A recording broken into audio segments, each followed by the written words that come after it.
Hello बच्चों, कैसे हैं आप लोग। आई होप कि सब अच्छे होंगे। तो आइए स्वागत करते हैं आपका आपके अपने केमिस्ट्री के यूट्यूब चैनल ई रसायन पर।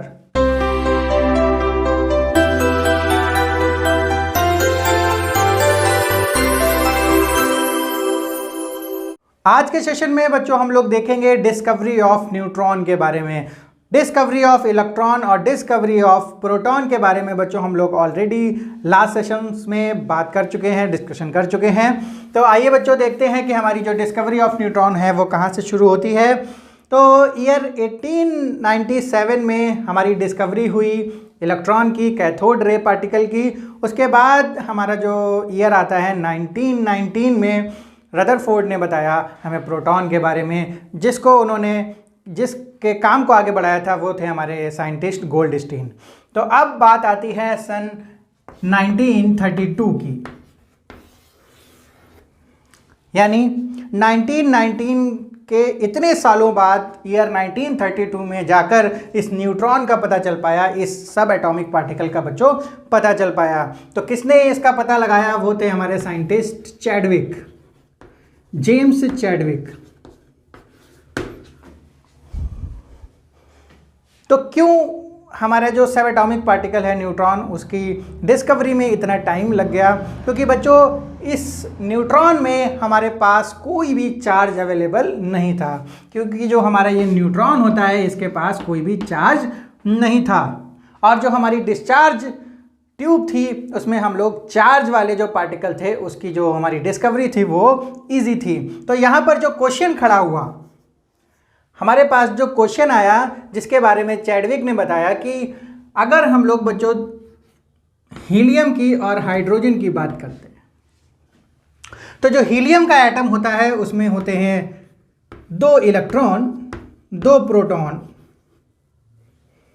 और हाइड्रोजन के एटम में होते हैं 1 इलेक्ट्रॉन और 1 प्रोटॉन। न्यूट्रॉन की अभी बात नहीं करेंगे बच्चों, क्योंकि तब तक 1932 तक हमको न्यूट्रॉन की कोई भी इंफॉर्मेशन नहीं थी। तो हमको इलेक्ट्रॉन और प्रोटॉन की नॉलेज थी। तो हीलियम में 2 इलेक्ट्रॉन और 2 प्रोटॉन, और हाइड्रोजन के एटम में 1 इलेक्ट्रॉन और 1 प्रोटॉन अवेलेबल है। तो बच्चों प्रॉब्लम ये आई कि जब इन दोनों को वे किया गया, जब इन दोनों को हम लोगों ने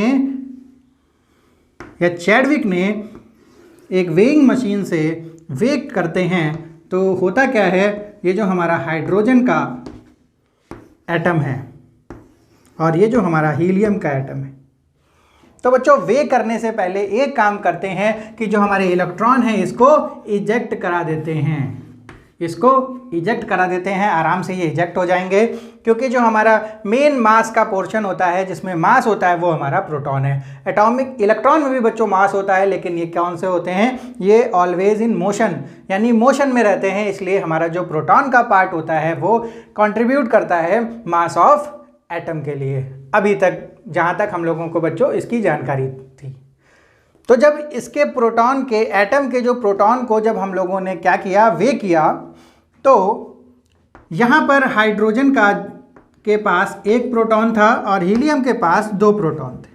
तो सिंपल सी बात है बच्चों कि 2 प्रोटॉन का जो वेट होगा वो ज़्यादा होगा 1 प्रोटॉन के वेट से। तो जो हमारा हीलियम का एटम था वो क्या था, वो ज़्यादा भारी था किससे? हाइड्रोजन के एटम से।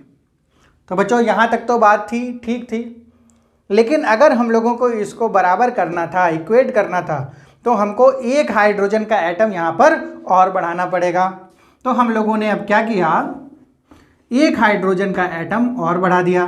तो अब इसके कितने प्रोटॉन हो गए? अब यहाँ पर हो जाते हैं 2 प्रोटॉन और यहाँ पर भी 2 प्रोटॉन। तो इस वेइंग मशीन को क्या हो जाना चाहिए? इक्वल हो जाना चाहिए। लेकिन प्रॉब्लम बच्चों यहाँ पर आई कि अभी भी 2 और 2 प्रोटॉन के केस में भी ये जो हमारी वेइंग मशीन थी वो किधर ज़्यादा भारी थी? वो हीलियम के साइड झुकी हुई थी, और ये हमारा जो हीलियम एटम था वो अभी भी इन दोनों हाइड्रोजन एटम से ज़्यादा भारी था। अब प्रॉब्लम ये आती है कि हमारे जो 2 प्रोटॉन हैं, यहाँ पर भी 2 प्रोटॉन हैं, तो ऐसा हो नहीं सकता कि दोनों तरफ सेम प्रोटॉन हो और दोनों का वेट सेम ना हो। सो यहाँ पर बच्चों पता चलता है कि जो हमारा हीलियम एटम है इसके पास कोई और भी सब एटॉमिक पार्टिकल है जो कि अपना मास रखता है, और उस मास की वजह से जो ये हीलियम एटम है वो इससे बच्चों क्या है, वो इससे भारी है। तो यहाँ पर जो हमारे जेम्स चैडविक थे उन्होंने इस प्रॉब्लम को रिकॉग्नाइज किया, और एक प्रॉब्लम उनके सामने और आती है कि जो बहुत सारे एटम हैं, जैसे हमारे पास हीलियम, बेरिलियम, बोरॉन और ये सब सारे एटम हैं, लिथियम, तो इनका जो हमारा एटॉमिक नंबर है वो ये है, लेकिन जो एटॉमिक मास देखते हैं, तो एटॉमिक मास जब देखते हैं तो इसका एटॉमिक मास कुछ इस तरीके से आते हैं।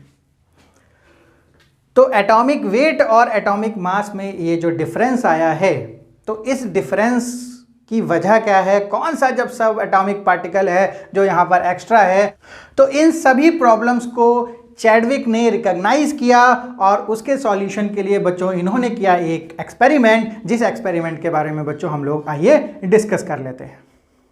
तो ये जो प्रॉब्लम सबके सामने आई, जो कि हम लोगों ने अभी देखी कि जो हमारा हीलियम एटम था और जो हाइड्रोजन एटम थे दो, उनके जो प्रोटॉन जब हम लोगों ने बराबर किए तब भी जो हमारा हीलियम एटम था वो क्या था, वो ज़्यादा भारी था।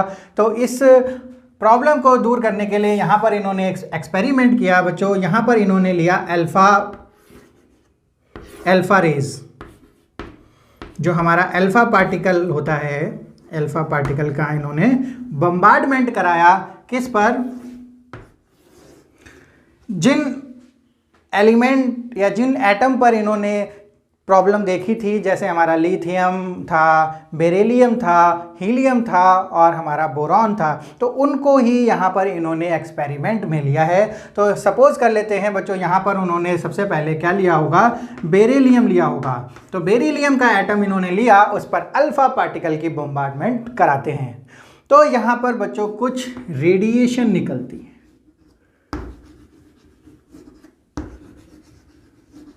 ये कुछ रेडिएशंस निकलती हैं।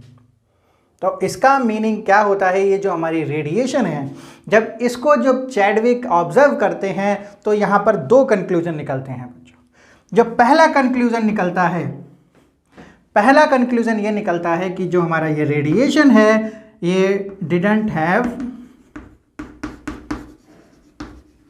Any charge. इन रेडिएशंस को जब हम लोग देखते हैं, इनका ऑब्जर्वेशन करते हैं, चैडविक ने जो ऑब्जर्वेशन किया, तो यहाँ पर ये पता चला कि जो इन रेडिएशन में कोई भी चार्ज अवेलेबल नहीं है बच्चों। दूसरी बात हमको ये पता चली कि ये जो हमारा रेडिएशन था इसमें मास प्रेजेंट था। मास प्रेजेंट था यानी ये जो रेडिएशन है ये कोई बच्चों इलेक्ट्रोमैग्नेटिक रेडिएशन नहीं है, यानी ये कोई पार्टिकल नेचर के रेडिएशंस हैं, यानी ये जो रेडिएशन है इसमें कोई पार्टिकल प्रेजेंट है। तो यहाँ पर ये जो दो कंक्लूजन निकलते हैं उससे हमको पता चलता है कि कोई ऐसा पार्टिकल ज़रूर है बेरिलियम में जिसमें कोई मास है, और पार्टिकल हो सकता है कि वो प्रोटॉन हो। तो प्रोटॉन में बच्चों हमारे पास पॉजिटिव चार्ज होता है, लेकिन इस वाले पार्टिकल में कोई भी चार्ज अवेलेबल नहीं था। तो यानी इलेक्ट्रॉन या फिर प्रोटॉन ये नहीं हो सकता था, यानी इलेक्ट्रॉन और प्रोटॉन के अलावा कोई भी ये सब एटॉमिक पार्टिकल पॉसिबल था। इसके बाद बच्चों यहाँ पर क्या करते हैं चैडविक, यहाँ पर एक पैराफिन की वॉल लगाते हैं। पैराफिन से क्या होता है बच्चों, पैराफिन से अगर इसमें जो हमारे पार्टिकल्स हैं वो आसानी से यहाँ पर एब्जॉर्ब या फिर अट्रैक्ट होंगे, और यहाँ पर क्या होता है जब इससे ये यहाँ पर जब ये अट्रैक्ट होते हैं उसके बाद यहाँ से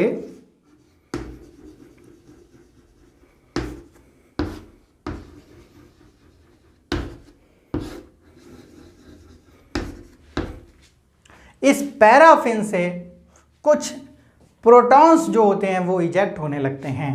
आफ्टर कोलाइडिंग दिस रेडिएशन हमारे जो पैराफिन है उसमें से कुछ प्रोटॉन्स इजेक्ट होते दिखाई पड़ते हैं चैडविक को। तो बच्चों अभी तक दो कंक्लूजन यहाँ पर निकाले कि जो हमारी रेडिएशन था उसमें कोई भी चार्ज नहीं था और उसमें मास था। बट यहाँ से बच्चों एक तीसरा कंक्लूजन निकल के आता है कि ये जो हमारे पास पार्टिकल है, ये जो हमारे पास पार्टिकल था जो कि बेरिलियम एटम से निकल के आया है, इसका जो मास था, मास तो है, लेकिन बच्चों ये जो मास है वो मास लगभग प्रोटॉन के मास के बराबर है। यानी जो यहाँ से जो तीसरा कंक्लूजन निकलता है, यानी जो मास पार्टिकल रखता है, mass is similar to protons mass. ऐसा बच्चों क्यों कहा चैडविक ने? क्योंकि अगर ये पार्टिकल बहुत ही टाइनी होता इन कंपैरिजन देन प्रोटॉन, तो ये अगर ये सपोज कर लेते हैं कि ये वाला जो पार्टिकल है वो इतना बड़ा होता और हमारा जो प्रोटॉन है वो इतना बड़ा होता, तो ये इसको कोलाइड करके इजेक्ट कराना बच्चों बहुत ही मुश्किल था। यानी ये इजेक्ट तभी हो सकते हैं कि वो लगभग क्या हो, इस तरीके से इजेक्ट तभी होगा जब लगभग इसका और इसका साइज क्या होगा, इक्वल होगा। तो यहाँ से जो तीसरा कंक्लूजन निकलता है वो निकलता है कि जो इसका मास है वो लगभग प्रोटॉन के मास के बराबर है। तो इस तरीके से जो हमारे चैडविक ने बहुत सारे कंक्लूजन निकाले, उसके कंक्लूजन के बेसिस पर जो हमारा थर्ड सब एटॉमिक पार्टिकल आता है उसे बोलते हैं बच्चों हम लोग न्यूट्रॉन। और न्यूट्रॉन में कोई चार्ज नहीं होता और उसमें एक मास होता है जो कि मास होता है प्रोटॉन के मास के लगभग बराबर। सो यहाँ पर बच्चों अगर हम लोग इसको एक केमिकली रिएक्शन के तौर पे लिखना चाहें तो हम लोग इसको लिख सकते हैं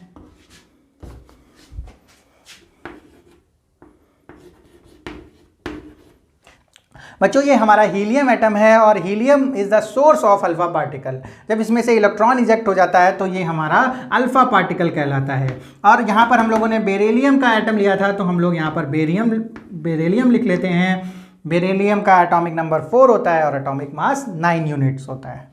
तो जब हम लोगों ने इसकी यहाँ पर बम्बार्डमेंट करवाई ऑन बेरिलियम तो हमको एक रेडिएशन मिला, और रेडिएशन मिलने से पहले हमारे पास एक एटम मिलता है जो कि है हमारा कार्बन एटम। क्योंकि बच्चों ये हमारा दोनों मिल के फ्यूज़ होके ये हमारा 6 बन जाता है और 9 और 4 बन जाता है 13, और पर यहाँ पर हमारा जो एटम बनता है वो बनता है कार्बन का। तो इसका मतलब है जो रेडिएशन निकल रहा है उसका जो मास है वो 1 है और उसका एटॉमिक नंबर 0।